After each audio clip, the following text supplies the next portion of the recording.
اعوذ باللہ من الشیطان الرجیم بسم اللہ الرحمن الرحیم السلام علیکم ڈیئر اسٹوڈنٹس۔ آج ہمارا ٹاپک جو ہے وہ یہ نیوٹن کا کارنامہ کے سبق جو ہم نے ختم کیا ہوا ہے اس کے کچھ سوالات باقی بچے ہیں، تو آج ہم یہ سوالات کرنے جا رہے ہیں۔ تو پہلے 4 سوالات ہم نے کیے، آج ہم 5واں سوال جو ہے وہ لکھیں گے۔ سوال نمبر 5 میں ہے سائنس کو نیوٹن کا سب سے قیمتی تحفہ کیا ہے؟ نیوٹن نے سائنس کو سب سے قیمتی کون سا تحفہ دیا ہے؟ تو ہم لکھیں یہاں پہ سائنس کو نیوٹن کا سب سے قیمتی تحفہ جو ہے وہ کشش ثقل کی دریافت تھا۔ یہ تحفہ اس نے دیا ہے، کشش ثقل، جس کا راز اس نے ایک سیب کو گرتے دیکھ کر بتایا تھا۔ اس نے بتایا کہ مادہ کا ہر ذرہ دوسرے ذرے کو اپنی طرف کھینچتا ہے۔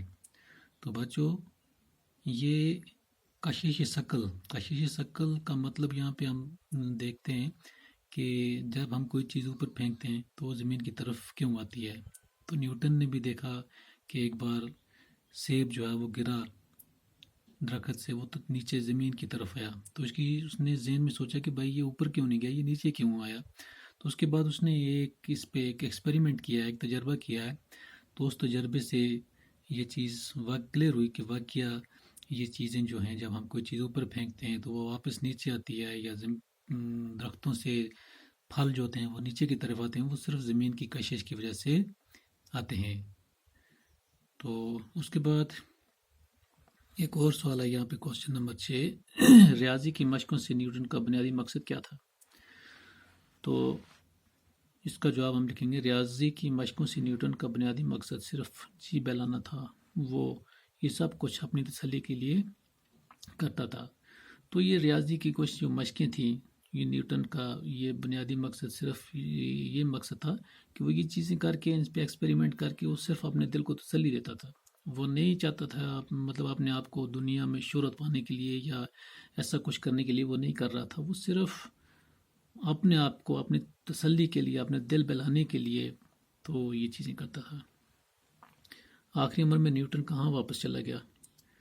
تو آخری عمر میں نیوٹن واپس اپنی تجربہ گاہ پر چلا گیا، اس دنیا میں جو انہوں نے اپنے لیے بسائی تھی۔ یہاں پہ یہ تجربے پہلے سے کر رہا تھا، تو اس کے بعد اس کو کافی سارے کام ملے، وہاں پہ ذمہ داریاں دی گئیں، تو وہاں پہ انہوں نے یہ نبھائیں، تو لاسٹ آخر میں یہ واپس پھر اسی جگہ پہ چلا گیا، اپنی اسی تجربہ گاہ میں جہاں پہ اس کو اچھی تسلی وغیرہ ملتی تھی، تو یہ وہاں پہ واپس چلا گیا۔ اس کے بعد ہمارا ایک اور یہاں پہ کوشچن ایک سوال ہے،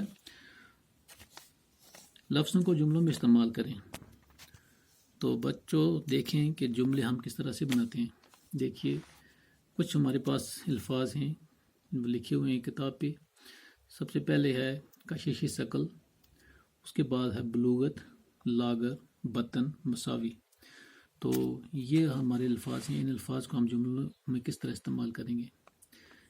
ہم اس کے 3 کالم بناتے ہیں۔ اس طرف آتے ہیں وہ الفاظ جو دیے ہوتے ہیں ایکسرسائز میں، کوسچن پیپرز میں، یا جہاں بھی اس قسم کے سوالات آئیں، تو یہاں پہ ہم لکھتے ہیں الفاظ۔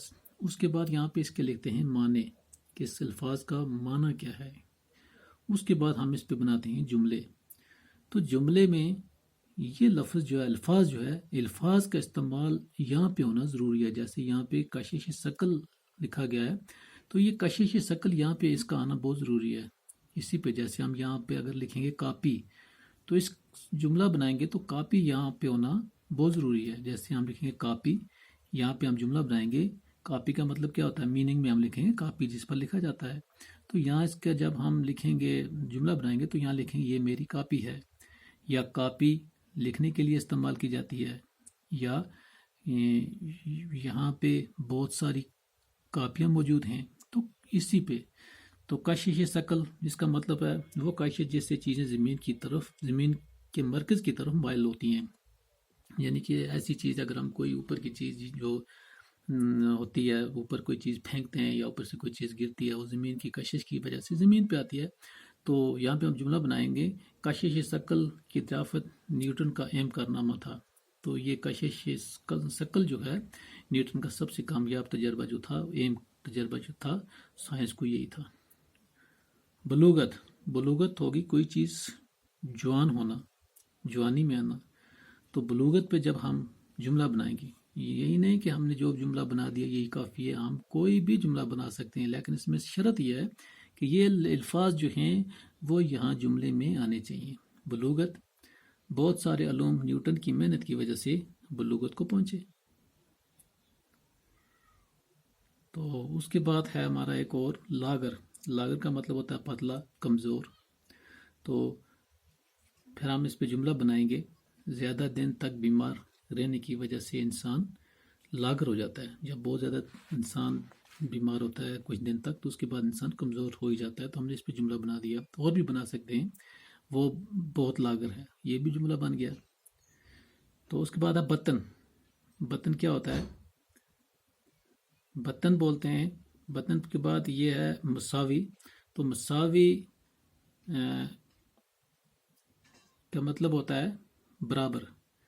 تو یہاں پہ ہم اس پہ جملہ بنائیں گے تو کیا بنائیں گے؟ تمام لوگوں کو قانون کی روح سے مساوی حقوق حاصل ہیں، یعنی کہ قانون کی نظر میں سب لوگ کیا ہیں؟ مساوی ہیں، برابر ہیں، یا اللہ کے سامنے سب لوگ مساوی ہیں۔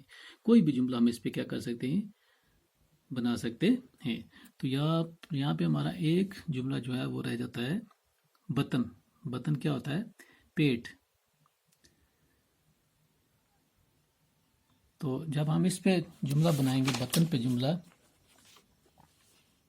تو یہاں پہ ہم اس سے بنا سکتے ہیں کیسے کہ ہم لکھیں گے یہاں پہ نیوٹن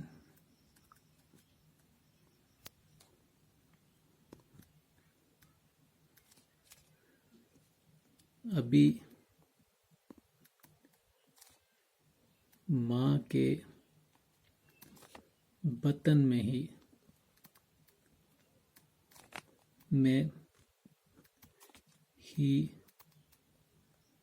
تھے کہ والد کا انتقال ہو گیا۔ تو یہاں پہ ہے بطن پہ جب ہم جملہ بنائیں گے تو ہم کیا لکھیں گے؟ بطن ہوتا ہے پیٹ۔ تو جب ہم اس پہ جملہ بنائیں گے کہ نیوٹن ابھی ماں کے بطن میں ہی تھے کہ والد کا انتقال ہو گیا، یعنی کہ ان کے پیدا ہونے سے پہلے، نیوٹن کے پیدا ہونے سے پہلے ہی ان کے باپ کا انتقال ہو چکا تھا، ابھی یہ ماں کے بطن میں ہی تھے۔ تو اس طرح سے الفاظ کے جملے جو ہیں وہ اس طرح سے بناتے ہیں۔ تو آج کے لیے اتنا ہی ہے، تو آگے انشاءاللہ کل۔ Thank you so much.